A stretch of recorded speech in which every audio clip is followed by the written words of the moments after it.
আল্লাহর বিধান যারা মেনে চলে শান্তি তারা পায়।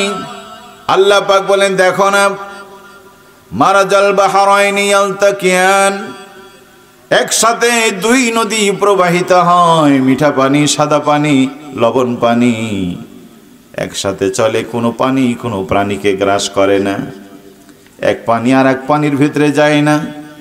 আমি যে পথ বলে দিয়েছি পানির মতো জিনিস, অথচ ভিন্ন ভিন্ন লাইনে চলে, অথচ একই মায়ের দুই সন্তান এক পরিবারে তোমরা চলতে পারো না। কি দুঃখজনক। পানি চলে এক সমুদ্রে, দুই ধরনের পানি, কোনো পানির সাথে মিশে না। আল্লাহ যাকে যে রুট দিয়ে দিয়েছেন সেই রুটে চলে, অথচ আমরা আল্লাহর বিধান মেনে চলছি না। সম্মানিত ভাইয়েরা আমার,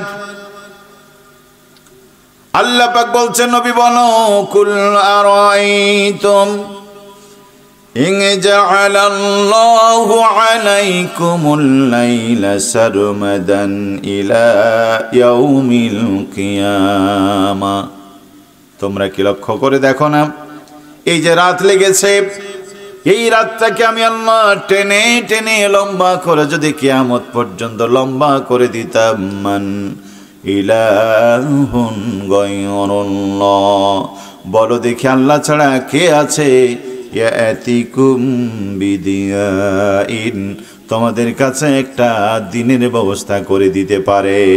আছে কেউ? আছে?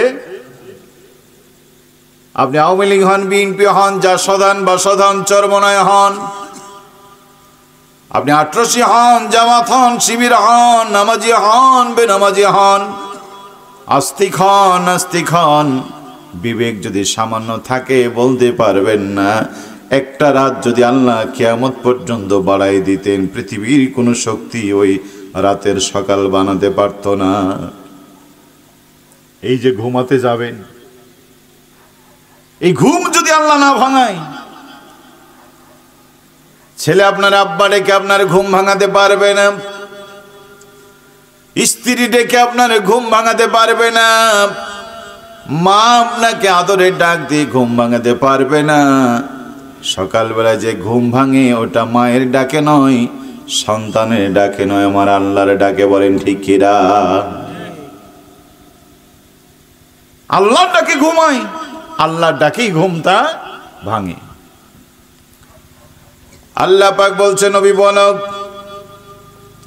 এই রাতের পরে যে দিন হয়, কুল আরাইতুম ইন জাআলাল্লাহু আলাইকুমুন নাহারা সারমাদান ইলা ইয়াউমিল কিয়ামা, ওই দিনটাকে টেনে টেনে আমি যদি আল্লাহ কিয়ামত পর্যন্ত লম্বা করে দিতাম, মান ইলাহুন গায়রুল্লাহ, আল্লাহ ছাড়া কে আছে, ইয়াতিকুম বিল্লাইল, তোমাদের জন্য রাত এনে দিতে পারে, ইয়াতিকুম বিল্লাইল, তোমাদের জন্য রাত এনে দিতে পারে। পৃথিবীতে একজন আছে নাকি?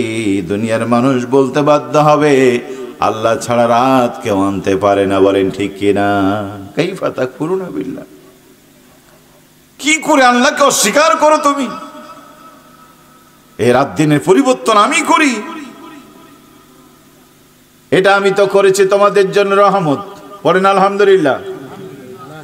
ওয়াবির রাহমাতিহি জাআলা লাকুমুল লাইলা ওয়ান নাহারা লিতাসকুনু ফীহি ওয়া লিতাবতাগু মিন ফাদলিহি, আল্লাহ পাক বলেন এটা তোমাদের রবের পক্ষ থেকে বড় রহমত যে তিনি তোমাদের জন্য রাত সৃষ্টি করেছেন, দিন সৃষ্টি করেছেন, যেন রাতের বেলায় শান্তি নিতে পারো আর দিনের বেলায় আল্লাহর নিয়ামতের অনুসন্ধান করতে পারো।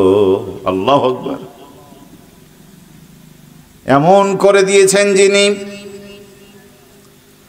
আল্লাহ পাক বলছেন শোনো, ওয়া ইয়াউমা ইউনাদিহিম ফায়াকুলু আইনা শুরাকাইয়াল্লাযীনা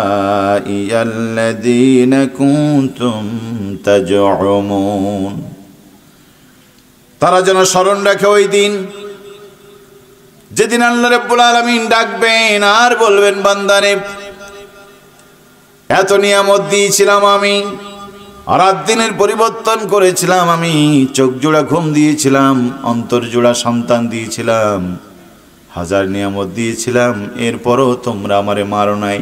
যাদেরকে মানতে তার আজকে কোথায় তাদেরকে ডাকো, ওদিন কাউকে ডেকে পাওয়া যাবে না। যাবে? ফিরআউনকে ডেকে পাওয়া যাবে না, নমরুদকে ডেকে পাওয়া যাবে না। যে হাসিনার জন্য এত কিছু করলেন, হাসিনা চলে যাওয়ার পরও আপনি তারে ভুলতে না পারে স্লোগান দিতে গিয়ে আপনি মেরুদণ্ডে বাড়ি খেলেন, সে হাসিনাকেও ডেকে আপনি পাবেন না। পাবেন নাকি? সম্মানিত ভাইয়েরা, কার জন্য এত কিছু করেন যে আপনার জন্য কিছুই করবে না? এই ভালোবাসার তো দাম নাই। আমি ইকরামুল হককে বলেন, আমি যার কথা বলি, যারে আমি ভালোবাসি, যার পিছনে আমি ঘুর ঘুর করি, কিয়ামতের দিন সবাই সবাইকে ভুলে যাবে, আমার প্রিয় নেতা আমাকে ভুলবে না। আমার নেতা বিশ্বনবী মুহাম্মদ রাসূলুল্লাহ সাল্লাল্লাহু আলাইহি ওয়াসাল্লাম উম্মতকে ভুলবেন না। এমন একজনকে বন্ধু বানান যা আপনারা বন্ধু মনে করে। এমন কাউকে বন্ধু বানাবেন না যে আপনাকে বন্ধু মনে করে না। এমন কারো নীতি মানবেন না যেই নীতি মেনে সেও নাজাত পায় না, আপনিও নাজাত পাবেন না। এমন কাউকে বন্ধু বানাবেন না যার নিজেরও চরিত্র নাই, আপনারও চরিত্র রাখবে না। বন্ধু বানাতে হবে তাকে যার চরিত্র আছে, যার পুঁজি আছে, যার কাছে গেলে সুপারিশ পাওয়া যাবে, তারাই আমাদের বন্ধু বানাতে হবে। প্রিয় ভাইরা, কথা আমি লম্বা করব না, খুব সংক্ষেপে আমি বলার চেষ্টা করছি। এই যে পানি আমরা পান করি, বলেন আলহামদুলিল্লাহ। এক গ্লাস মিষ্টি পানির কি দাম এটি আপনারা বুঝবেন না, আমরা চাঁপাইনবাবগঞ্জের লোক বুঝবো না। আপনি দক্ষিণে যান, খুলনা, সাতক্ষীরা, চট্টগ্রাম, কক্সবাজার যান, সেদিকে এক গ্লাস পানি কত দাম তাদের বুঝবে। সারা বছর বৃষ্টির পানি খেয়ে জীবন বাঁচাচ্ছে তারা এখন পর্যন্ত। খালের পানিগুলি লবণ, বিলের পানি লবণ, সমুদ্রের পানি লবণ, জিহ্বায় দেওয়া যায় না, লবণ এত লবণ বেশি।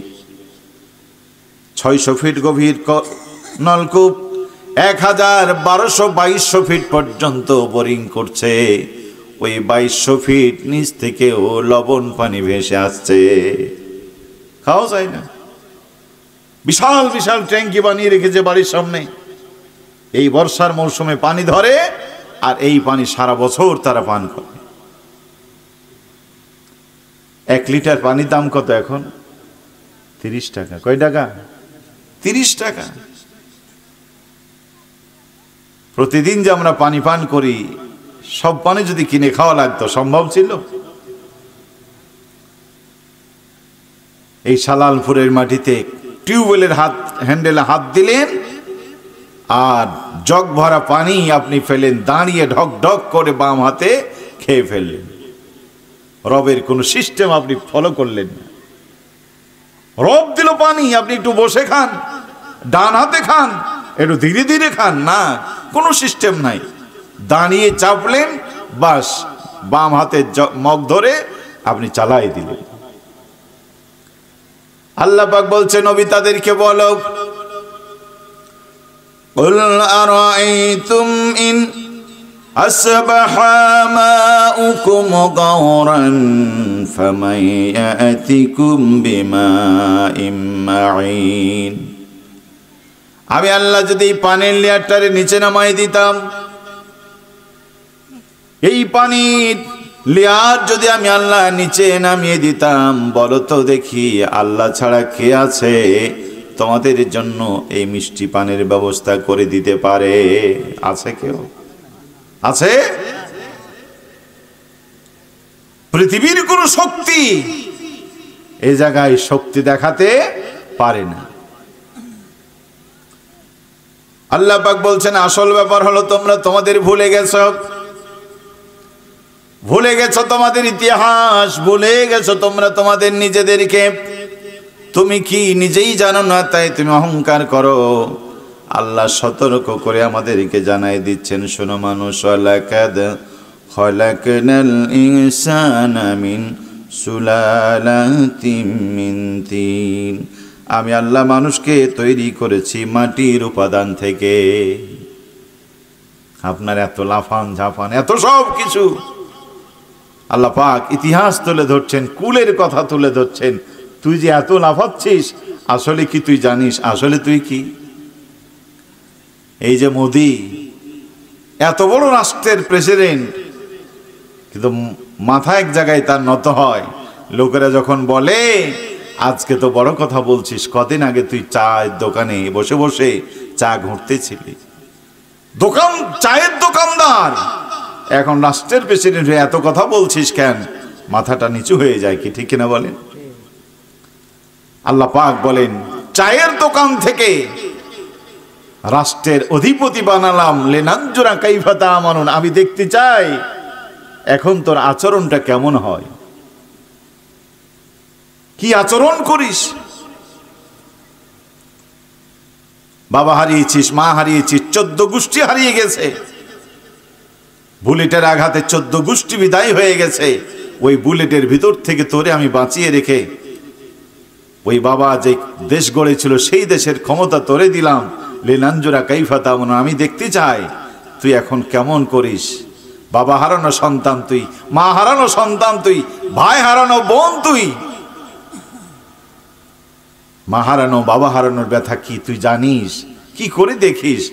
কিন্তু এই স্বৈরাচার ডাইনি 17টা বছর ওই কথা মনে না রেখে হাজার মায়ের কোল খালি করে, হাজারো বোনকে কাঁদায়া, হাজারো বাবার চোখ থেকে পানি ঝরায়া বাবার ভাগ্য পরিণত করতে হয়েছে। ঠিক কেমন?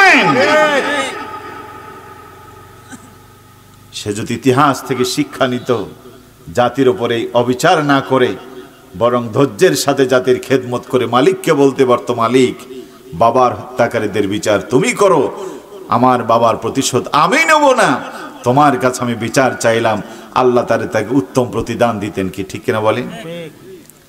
কিন্তু সে আল্লাহর কাজটা নিজেই করতে হাত দিল, প্রতিশোধের দাবানলে জ্বলে উঠল। ছোট্ট ছোট্ট কোমলমতি ছাত্ররা, যাদের কোনো রাজনৈতিক লেভেল ছিল না, একটা বৈধ দাবি নিয়ে তার আসার কারণে বুলেটের আঘাত করে ঝাঁঝরা করে হাজার হাজার ছাত্রকে দুনিয়া থেকে বিদায় করে দিয়েছে। অন্তরটা একবার কেঁপে ওঠে নাই, একবার কেঁপে ওঠে নাই। কত আলেম, কত জবরদস্ত আলেম, পীর মাশায়েখদেরকে কি বেইজ্জতিটা তারা করলো। এত বড় আলেম, আল্লাহু আকবার। পৃথিবীর ইতিহাসে আল্লামা সাঈদীর মতো এত সম্মানী, এত জনপ্রিয় ইসলামী স্কলার পৃথিবীতে ছিল না সাঈদী যতদিন ছিলেন। ঠিক কিনা বলেন? সৌদি আরবের প্রেসিডেন্টের থেকে তাদের ইমামদের মর্যাদা বেশি। সেই চিটাগংয়ের মাহফিলে হারামাইন আর শরীফাইনের ইমাম সৌদি আরব থেকে চিটাগংয়ের মাটিতে আল্লামা সাঈদীর দোয়া মাহফিলে শরীক হতেন। আল্লাহু আকবার। বাংলাদেশ থেকে মেহমান বানি খানাই কাবাই তারে মেহমান বানাতে হতো। পৃথিবীর মাত্র 10 জন মানুষ কাবার গিলাপ, কাবার দরজা খুলে কাবার ভিতরে যাওয়ার সুযোগ পেত যারা, তিনি কোন রাষ্ট্রের অধিপতি না হওয়ার পরও, কোন রাষ্ট্রের তিনি প্রধান না হওয়ার পরেও আলেমদের শিরোমণি হওয়ার কারণে সে সুযোগ তিনি পেয়েছিলেন। অথচ এই মানুষের সাথে কি দুর্ব্যবহার করেছে জাতি তার সাক্ষ্য। আল্লামা আজিজুল হক কত জবরদস্ত আলেম, কি আচরণ করেছে জাতি, তার সাথে জাতি সাক্ষ্য।